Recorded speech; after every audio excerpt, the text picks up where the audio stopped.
하나님의 말씀 요한복음 11장 17절부터 27절까지 말씀을 함께 읽도록 하겠습니다.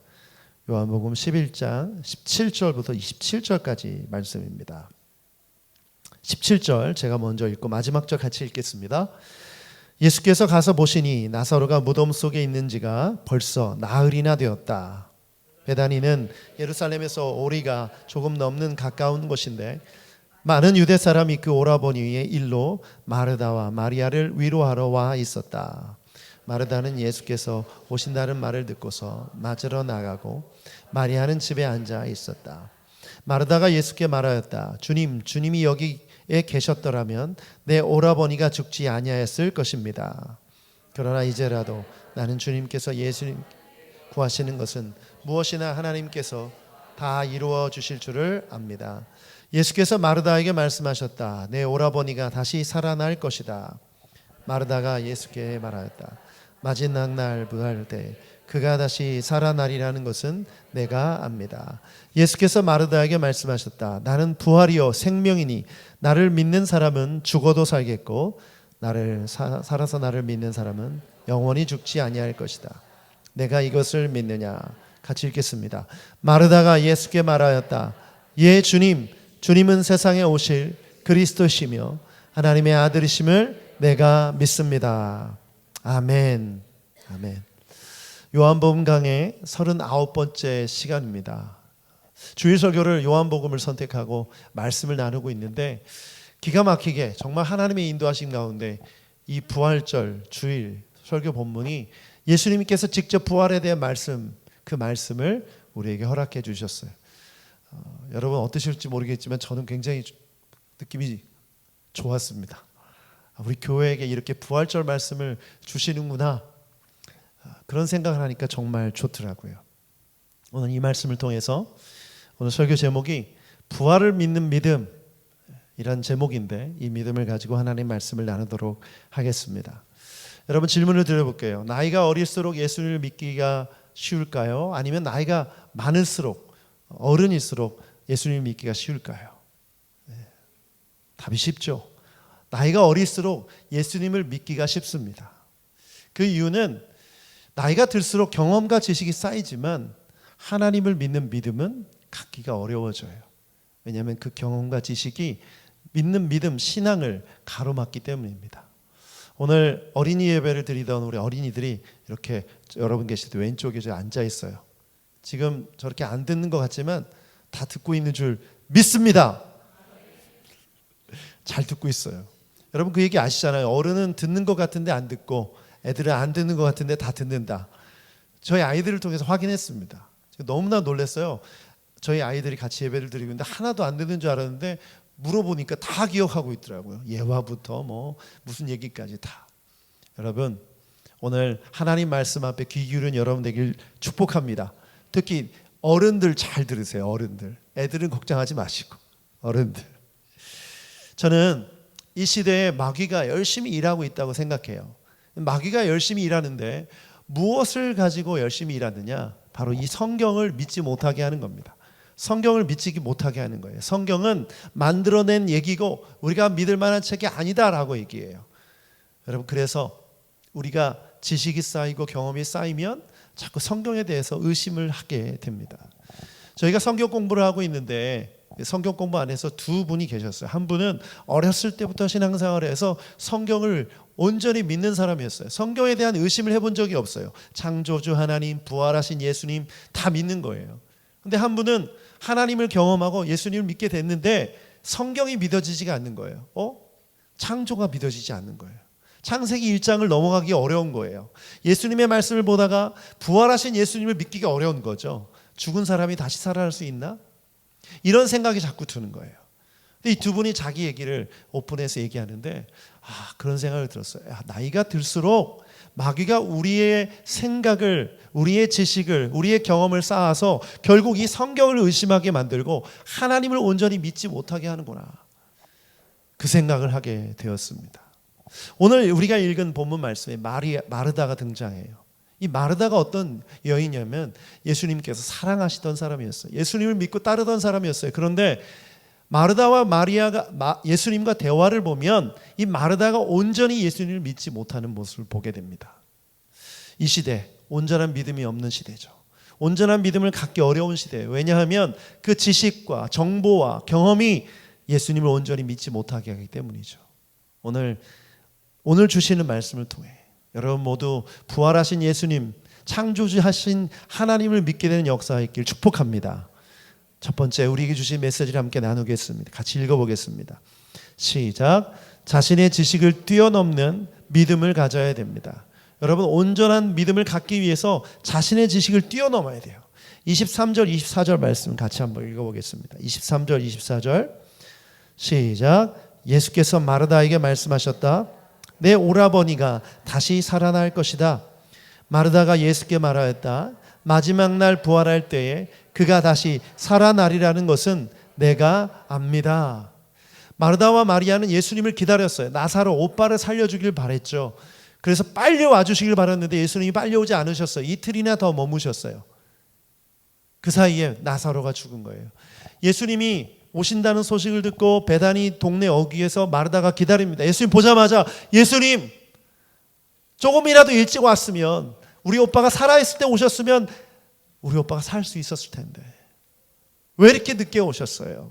그런 원망이 그런 불평이 있었습니다. 근데 그 모습 그 마르다를 향해서 뭐라고 말씀하세요? 내 오빠가 살아날 것이다. 그러니까 뭐라고 대답합니까? 마르다가 예수님께 말해요. 마지막 날 부활 때 그가 다시 살아나리라는 것을 내가 압니다. 여러분 우리가 주목해야 될 단어가 내가 압니다라는 단어예요. 내가 압니다. 예수님께 내가 알고 있는 것에 대해서 얘기했어요. 그럼 마르다가 알고 있다는 건 뭡니까? 두 가지예요. 첫 번째, 부활은 언제만 있는 것이다? 마지막 날, 세상의 종말 때, 메시아가 다시 올 때 일어나는 것이다. 이 지식, 이 알고 있는 게 있었어요. 근데 이 지식은 어디에 근거하고 있었냐면 다니엘서 12장 2절에 근거하고 있었어요. 다니엘서 12장 2절 읽어보죠. 시작. 그리고 땅속 티끌 가운데서 잠자는 사람 가운데서도 많은 사람이 깨어날 것이다. 그들 가운데서 어떤 사람은 영원한 생명을 얻을 것이며 또 어떤 사람은 수치와 함께 영원히 모욕을 받을 것이다. 여러분 장래에 대한 미래에 대한 예언이 담긴 예언서는 다니엘서와 요한계시록입니다. 다니엘서도 세상 종말에 대한 얘기가 나와요. 근데 여기에 보면 땅속 티끌 가운데서 잠자는 사람 가운데서 더 많은 사람이 깨어날 것이다. 그러니까 이 말씀에 대해서 마르다는 알고 있었어요. 부활은 언제 일어나는 것이다? 세상 종말 가운데. 그러니까 예수님이 내 오빠가 살아날 것이다 그 말을 어디에 대입한 거예요? 자기가 알고 있는 지식에 대입한 거죠. 그러니까 우리 오빠는 살아날 수 없고 이 오빠가 무덤에 갇혔으니까 잠자는 자니까 나중에 예수님이 메시아가 다시 오실 때 살아날 것이다 라고 생각한 거예요. 여러분 이 알고 있는 이 지식이 예수님이 하신 말씀을 이해하지 못하도록 믿지 못하도록 방해한 것입니다. 또 한 가지 마르다가 가지고 있었던 지식이 있었어요. 그게 뭐죠? 죽은 자는 살아날 수 없다. 죽은 자는 살아날 수 없다라는 자신의 지식, 메시아가 올 때 부활이 있을 것이라는 지식, 이 두 가지 지식이 기적을 베푸시려고 오신 예수님, 그 예수님을 믿지 못하게 하는 방해하는 지식이었던 것이죠. 여러분 우리 예수님 하나님은 능치 못함이 없는 줄 믿습니다. 마르다가 성경적 지식이 있었지만 온전하지 못했어요. 여러분 죽은 자가 살아난 사건이 성경에 있습니까 없습니까? 성경에 있습니다. 어디에 있죠? 열왕기상 17장에 보면 엘리야가 누구를 살려줍니까? 사르밧 과부의 아들을 살려줘요. 사르밧 과부의 아들이 죽었는데 그 아들을 살려주지 않습니까? 죽은 자가 살아난 사건이 있어요. 그런데 마르다는 자신의 생각, 죽은 사람은 살 수 없다는 생각, 부활은 맨 마지막 종말에 있다는 생각 때문에 자기 오빠를 살려주겠다는 예수님을 믿지 못했던 것이죠. 여러분 우리의 지식이, 우리의 경험이 하나님을 온전히 믿는 믿음을 방해할 수 있습니다. 여러분의 지식이 그것을 방해하고 있는지 돌아보십시오. 내가 신앙생활을 하고 있는데 성경을 온전히 믿지 못하고 있는 이유가 뭔지, 전능하신 하나님을 붙들지 못하는 이유가 뭔지를 돌아보는 여러분 되길 축복합니다. 여러분 이어령 교수님 아세요? 서울대학 출신이시고 정말 많은 저술을 책을 쓰셨고 강연을 하시고 유명한 분이시죠. 특히 이분이 젊었을 때는 기독교를 굉장히 많이 비판했습니다. 그 신앙에 대해서도 많이 비판하셨고. 그런데 이분이 예수님을 믿게 됐어요. 예수님을 믿게 된 그 동기가 뭐였냐면 자신의 딸이 실명의 위기에 빠진 거예요. 자신의 딸은 정말 공부를 잘하는 딸이었고 그리고 미국에 가서 검사가 된 거예요. 여러분 아실지 모르겠어요. 이민아라는 분이에요. 근데 이분이 실명 위기에 빠진 거예요. 그런데 이 실명 위기에 빠졌는데 아버지를 향해서 이렇게 말하는 거예요. 내가 소원이 있다는 거예요. 딸의 소원이 있는데 들어달라고. 그게 뭐냐면 아빠가 예수님 믿고 세례받는 거라는 거예요. 오늘처럼. 그런데 도저히 자기가 가지고 있는 이성, 자기가 가지고 있는 지식을 봤을 때 나는 하나님을 믿기가 어렵다는 거죠. 예수를 믿기 어렵다는 거예요. 그 생각을 늘 하고 살아왔는데 딸이 그렇게 부탁하니까 이제 눈이 멀어서 아버지 얼굴도 못 보게 된다는 생각을 하니까 마음이 너무 힘들더래요. 정말 지성으로만 이성으로만 살았는데 정말 감정이 바뀌면서 딸의 소원을 들어주고 싶은 생각이 들더래요. 그래서 이렇게 기도했대요. 하나님, 내 딸의 눈을 고쳐주시면 내가 가진 이 지성으로, 내가 가지고 있는 이 언변으로, 내가 가지고 있는 이 모든 것으로 내가 하나님의 살아계심을 증거하고 다니겠다고. 만약에 내 딸의 눈을 고쳐주시면. 그런 놀라운 기적이 일어났어요. 이제 서울대 병원으로 와서 검사를 한 거예요. 근데 미국에서는 점점 실명될 것이다. 점점 시력을 위해서 실명될 것이라는 그 판정이 났는데 이 기도를 한 이후에 서울대 병원에서 검사를 했는데 눈이 아무 문제가 없다는 거예요. 별로 놀라지 않으시네요. 뭐 우리는 별로 남의 일처럼 들리니까 놀라지 않겠지만 최고 놀랐던 사람은 누굴까요? 이어령 교수님이겠죠. 이분일 거예요. 너무 놀란 거예요. 아니 내가 제가 그렇게 기도했는데 실제로 이런 일이 일어나더니 자신의 지성으로는 설명이 안 된 일인 거죠. 자신의 지식으로는 자신의 경험으로는 설명이 안 되는 일이에요. 그런데 그렇게 기도해서 기적이 일어났음에도 불구하고 이 지성이 이 지식이 몇십 년 동안 자신을 묶고 있었기 때문에 세례받기 싫더래요. 인정하기가 싫더래요.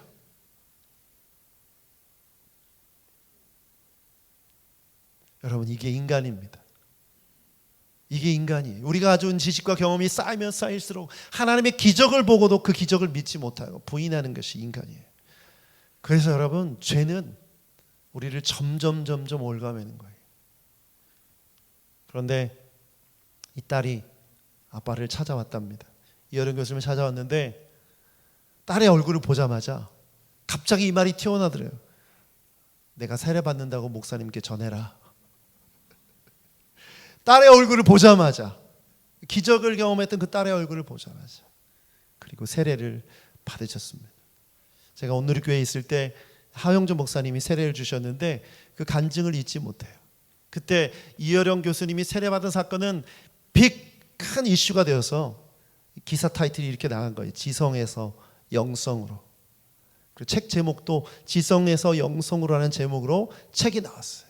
저도 그 책을 읽어봤는데 이분의 지성으로는 도저히 하나님을 인정할 수 없는 거예요. 기적을 인정할 수 없는 것이고 그 기독교의 신앙을 인정할 수가 없는 거예요. 그런데 이 일을 통해서 예수님을 인정하게 되고 믿게 되고 지금은 이 고령의 나이심에도 불구하고 자신의 신앙을 전파하고 다니십니다. 그렇게 기도한 것처럼. 여러분 하나님은 살아계신 하나님이신 줄 믿습니다. 예수님은 부활하셨습니다. 예수님은 살아계십니다. 예수님 우리를 구원하십니다. 믿는 자에게 능치 못함이 없는 줄 믿습니다. 마가복음 9장 23절 말씀 같이 한번 읽어보죠. 시작. 예수께서 그에게 말씀하셨다. 할 수 있으면이 무슨 말이냐? 믿는 사람에게는 모든 일이 가능하다. 믿으십니까 여러분? 그런데 이 앞에 할 수 있으면 이 말을 우리의 지성의 이름으로 너무 많이 해요. 우리의 경험의 이름으로 하나님 앞에 기도할 때 이렇게 너무 많이 말하는 거죠. 하나님 하실 수 있으면 해보세요. 하실 수 있으면 했으면 좋겠어요. 여러분 이런 기도 하지 마시길 바라요. 여러분 믿음으로 간구할 때 하나님이 응답하시는 줄 믿습니다. 바울 사도를 기억해 보십시오. 여러분 그가 가지고 있는 지성과 지식이 어떻게 쓰임받았는지 기억나시죠? 그는 예수 그리스도를 믿는 자를 핍박하고 죽이려 다니던 사람이었어요. 그런데 하나님을 만나게 됩니다. 그리고 그가 사람을 죽이는 사람에서 사람을 살리는 사람으로 변화됩니다. 그 이유가 뭘까요? 그 이유는 예수 그리스도를 만났기 때문입니다. 그리고 그가 가진 지식으로, 그가 가진 지성으로 하나님의 기적을 선포하며 보여주며 살아갑니다. 저는 확신합니다. 하나님께서 여러분을 통해서 하나님의 기적을 보여주실 수 있는 줄 믿습니다. 누구에게? 믿는 자에게. 그분을 믿는 자에게. 그분을 믿는 자에게 그런 능력을 부어주시는 줄 믿습니다. 이어령 교수님 앞에서 어느 누가 자신이 가진 지식을 자랑할 사람이 어디 있겠어요? 내가 더 많이 책을 읽어봤어요. 내가 더 똑똑해요. 말하기 어렵겠죠. 그리고 그 권위 앞에서 내가 예수님을 믿게 됐다는 그 간증은 너무나 강력한 거예요. 오늘 부활하신 예수님 앞에 예배하는 이 시간, 부활하신 예수님을 믿는 여러분 되시길 축복합니다. 가지고 있는 과학적 지식이나 상식, 경험적 모든 것들 다 내려놓으세요. 여러분 그 지식을 뛰어넘는 믿음을 갖게 될 때 놀라운 능력, 역사를 경험하게 되는 줄 믿습니다. 우리는 수도 없이 우리의 지식으로 안 된다, 글렀다 판단하며 살아가요. 하나님 앞에서는 불가능한 일이 없는 줄 믿습니다. 아멘. 축복합니다. 여러분의 지식을 뛰어넘는 믿음을 가지시길 주님의 이름으로 축복합니다. 두 번째 메시지입니다. 같이 한번 읽어보시죠. 시작. 예수님을 믿는 자에게 일어날 일을 믿으십시오. 25절부터 27절까지 세 구절 말씀 같이 읽어보겠습니다. 시작. 예수께서 마르다에게 말씀하셨다. 나는 부활이요 생명이니 나를 믿는 사람은 죽어도 살고 살아서 나를 믿는 사람은 영원히 죽지 아니할 것이다. 내가 이것을 믿느냐? 마르다가 예수께 말하였다. 예 주님, 주님은 세상에 오실 그리스도이시며 하나님의 아들이심을 내가 믿습니다. 아멘. 예수님은 누구십니까? 요한복음은 이 질문에 대해서 친절하게 대답해 주십니다. 우리가 배웠던 예수님 누구시죠? 세상의 빛이십니다. 예수님은 선한 목자이십니다. 예수님은 생명의 빵이십니다. 네. 다 기억나시죠? 고개를 이렇게 끄덕여 주시면 진도를 나가도록 하겠습니다. 예수님은 그런 분이세요. 예수님은 자기 자신이 어떤 존재인지를 설명해 주셨어요. 그런데 오늘 읽은 이 말씀만큼 강력하고 최종적이고 위력적인 게 없어요. 예수님 뭐라고 말씀하십니까? 나는 부활이다. 나는 생명이다. 정말 중요한 말씀입니다. 여러분 우리 기독교 교회 신앙의 핵심이에요. 여러분 십자가 신앙이 중요하지만 부활 없는 십자가는 의미가 없어요. 왜냐하면 십자가에 달려 죽은 사람은 수도 없이 많기 때문에. 그러나 부활하신 분은 오직 예수 그리스도 한 분밖에 없는 줄 믿습니다. 그래서 부활 신앙이 너무나 중요해요. 부활절이 정말 중요한 날입니다. 그러면 예수님이 하신 이 말씀, 나는 부활이다, 나는 생명이다, 이 말씀은 정말 중요한 것이죠. 그런데 문제는 이거예요. 예수님 부활하신 게 나랑 무슨 상관이 있냐는 거죠.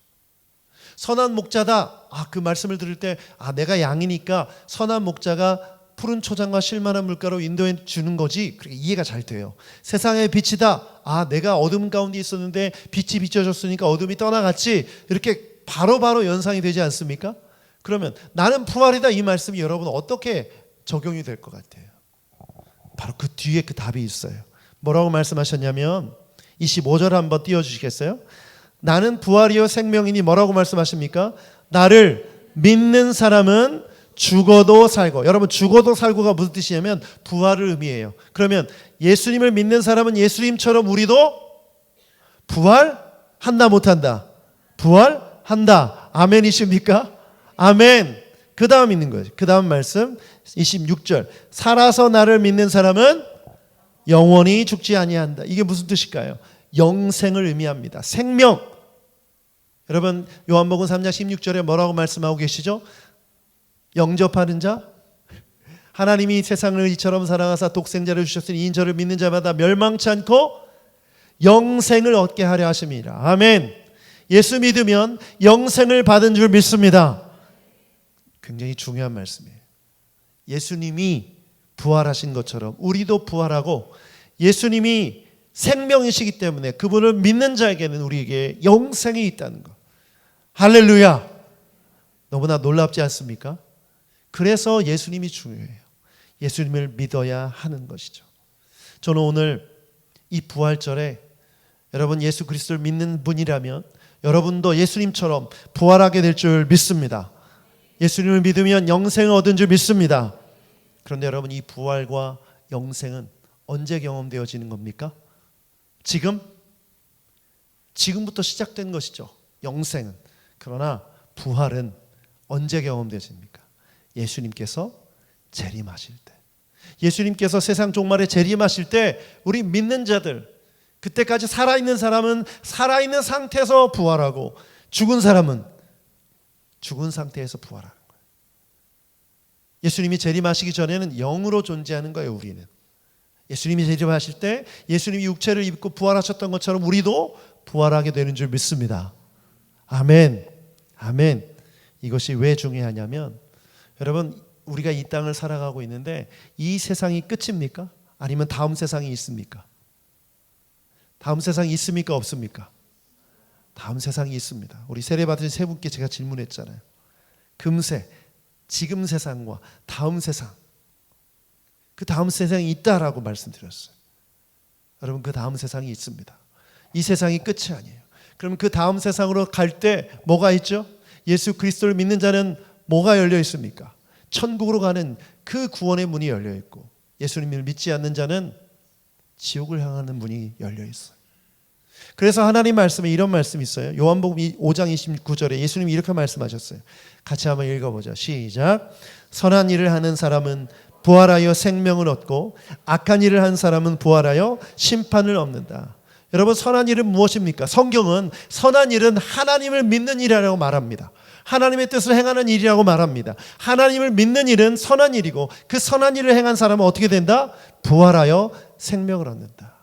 그러면 악한 일은 뭡니까? 하나님의 뜻대로 행하지 않는 것이죠. 하나님을 믿지 않는 겁니다. 그런 사람들은 부활하여 뭘 받습니까? 심판을 받습니다. 그래서 믿는 자랑 믿지 않는 자랑 다 부활하는 거예요.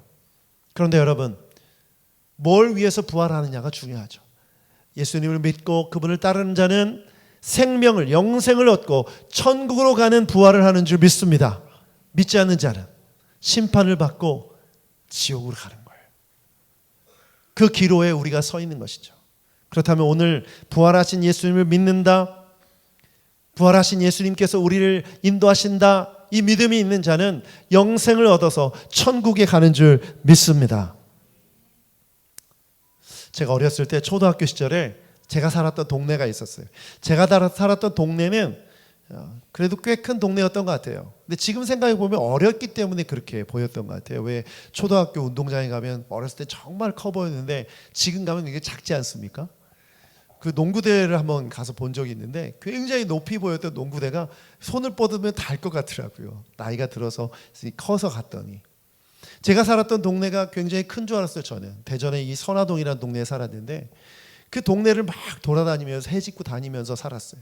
그런데 제 안에 어떤 두려움이 있었냐면 굉장히 큰 8차선 도로가 있었어요. 그 8차선 도로를 건너면 안 된다는 생각을 했었어요. 왜냐하면 이렇게 건너편을 보일 때 굉장히 두려워 보이는 거예요. 거기에 뭐가 있었냐면 학교들이 있었어요. 제가 다녔던 학교가 있었는데 그 학교 건물이 약간 이렇게 회색 벽에 성 모양으로 생겼어요. 그래서 저길 건너가면 또 다른 세상이 있을 것 같은데 미지의 세계고 저기는 무서워서 못 가겠는 거예요. 그래서 항상 열심히 노는데 그 길 앞에서는 절대 그 길을 건너지 않았었던 거죠. 근데 중학교를 배정받았는데 그 길 건너의 학교에 배정이 받은 거예요. 제가 두려워하던 그 성처럼 생긴 그 학교에 배정을 받은 거예요.